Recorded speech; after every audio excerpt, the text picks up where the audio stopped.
Retrouvez Business 365 avec Groupe Pasteur Mutualité, assureur engagé en faveur du sport santé.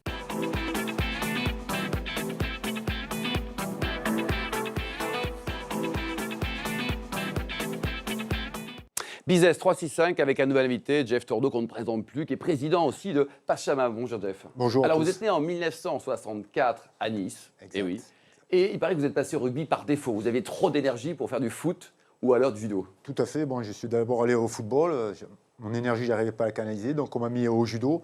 Le judo, j'étais encore plus terrible. J'étais toujours sur un bâton d'aïkido, un peu puni dans mon coin. Et puis après, j'ai trouvé plus costaud que moi au rugby. Et là, j'ai compris qu'il y avait une bande de copains à faire. Et je suis parti sur cette aventure de copains, quoi. Alors d'abord Nice, et puis après vous avez joué à Toulon. Alors Toulon, aujourd'hui, quand on voit qu'ils ont tout gagné en France, en Europe, comment on fait pour continuer à être motivé quand on a tout gagné ?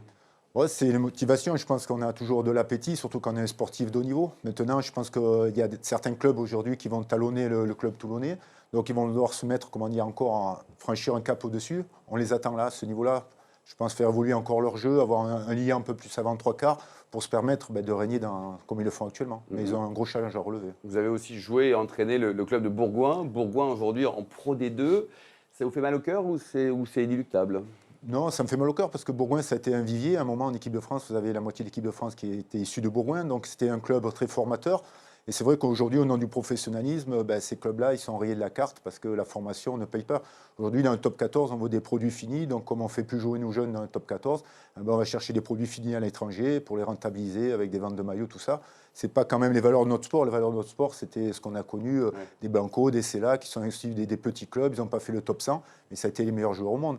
Donc, j'espère qu'on va retrouver un petit peu notre côté latin et que les grands décideurs du rugby diront bon, maintenant on va donner un peu la chance à nos jeunes et préparer un avenir pour nos jeunes et surtout pour essayer de briguer la Coupe du Monde, un de ces quatre, parce qu'on est la seule nation majeure au monde à ne pas être champion du monde. Les Blacks l'ont été 2 fois, les Sudaf je crois 2 fois, l'Australie. Donc à ce rythme-là, notre tour... Les Anglais aussi, quoi, nos amis anglais. Pardon, je les avais oubliés. Mais c'est marrant, ils oublient souvent. Le niveau de la Pro D2, la bonne nouvelle, c'est qu'il est quand même plutôt bon, quoi.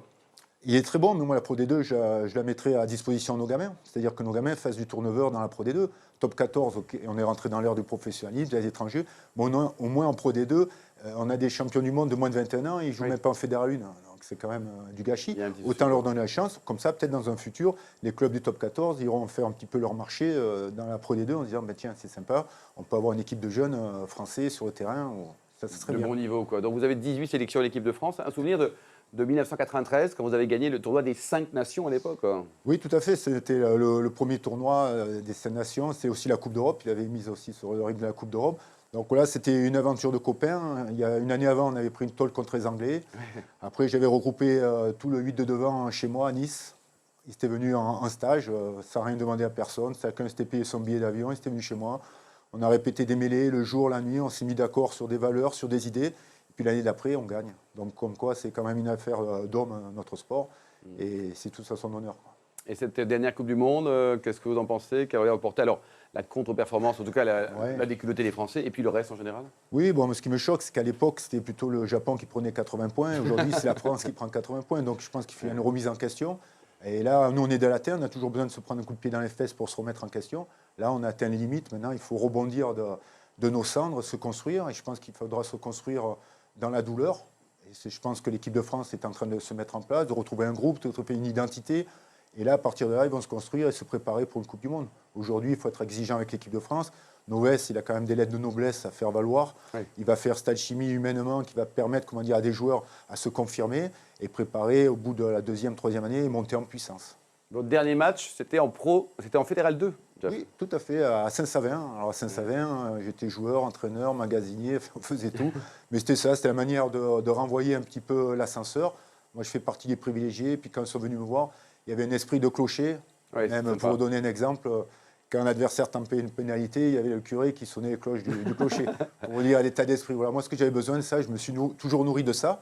Et ça me permet de bien vieillir et de ne pas finir aigri. Ouais, vous faites partie du club des champions de la paix. Qu'est-ce que c'est exactement? Champion de la paix, tout à fait. Ça c'est basé à Monaco. Ben, vous savez que le sport est très porteur. Donc c'est une association qui regroupe tous les sportifs de haut niveau, mais de toutes disciplines confondues, sous la houlette de M. Joël Bouzou, qui est président de cette association-là et qui aujourd'hui fait de belles choses dans le monde entier. Donc c'est vrai que nous, on a la chance d'avoir eu un passé glorieux, avoir été privilégié, le mettre au service dans des endroits où c'est très difficile. Et ça se passe très bien avec les champions de la paix, parce que chaque année, il y a des manifestations dans la France entière, et maintenant, même plus loin, dans le monde entier. Oui. Alors, on parle un peu de Pachamama. Alors, d'abord, ça veut dire quoi? Et deuxièmement, pourquoi Madagascar? Pachamama, ça veut dire terre-mère, terre nourricière. Et c'est vrai qu'à Madagascar, pour vous donner un exemple, il y a 5 ans de ça, il y a eu un soulèvement, un coup d'État, parce que le gouvernement avait vendu 3 millions d'hectares au Sud-Coréen pour faire de l'huile de palme, pour dire l'importance de la terre là-bas, parce qu'ils n'ont rien. C'est le deuxième pays qui vont en dessous de la pauvreté. Si vous voulez enlever la terre, où c'est leur seul moyen. Le SMIC est à 20 € par mois, c'est ça? Pour ceux qui ont la chance de travailler. Ouais. Voilà, nous, les gamins que vous allez voir, là, que vous voyez derrière moi, c'est des gamins qui ont été déscolarisés, qui sont partis dans le monde du travail et ils gagnent entre 15 et 20 centimes d'euros par jour. Donc imaginez ce qu'on peut faire avec 15-20 centimes d'euros. Ils aiment le rugby à Madagascar?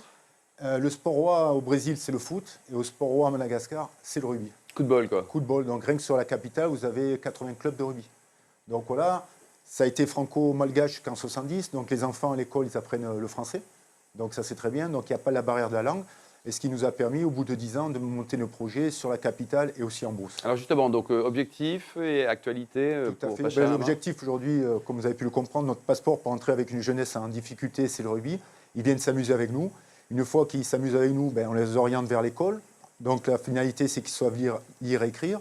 Et une fois qu'ils savent lire et écrire, on les oriente sur un centre de formation des métiers de la terre, tout simplement parce que 85% de la population malgache est agriculteur.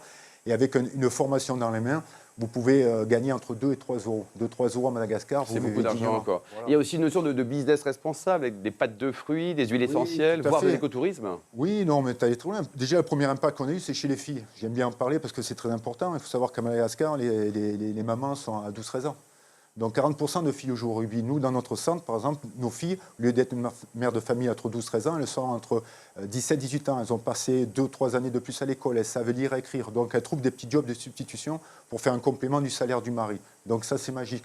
Donc la finalité de tout ça, c'est qu'aujourd'hui, on est en brousse aussi, où on travaille avec des gamins. Mais malheureusement, on a une problématique en brousse, c'est que pour leur faire une formation, il faut qu'ils montent sur la capitale. Il faut de l'argent. De l'argent, ils n'en ont pas. Alors justement, vous cherchez donc des partenaires. Si une entreprise est intéressée pour vous soutenir, vous cherchez combien? Est-ce qu'il y a une adresse internet, un site pour prendre enseignement peut-être? Tout à fait. Je pense que ceux qui sont prêts à venir vivre l'aventure, toujours donner les sites internet, tout ça, ils tapent Pachamama, Jeff Tordo, ils tombent sur notre site, ils peuvent rentrer en contact avec nous. Et s'ils ont envie de vivre un bout de chemin et de vivre une aventure avec un vrai visage humain, bon voilà, sachez qu'aujourd'hui, on a 450 enfants sur le terrain, un suivi scolaire, un suivi sanitaire, on a construit des bâtiments. Et vous avez très envie que ça continue, que ça s'amplifie, quoi. À 200%. Merci beaucoup, Jeff Tordo. Donc le site, c'est Pachamama? Jeff Tordo. Jeff Tordo. On marque une petite pause, on se retrouve pour les clés de la réussite, une rencontre entre un sportif et une entreprise.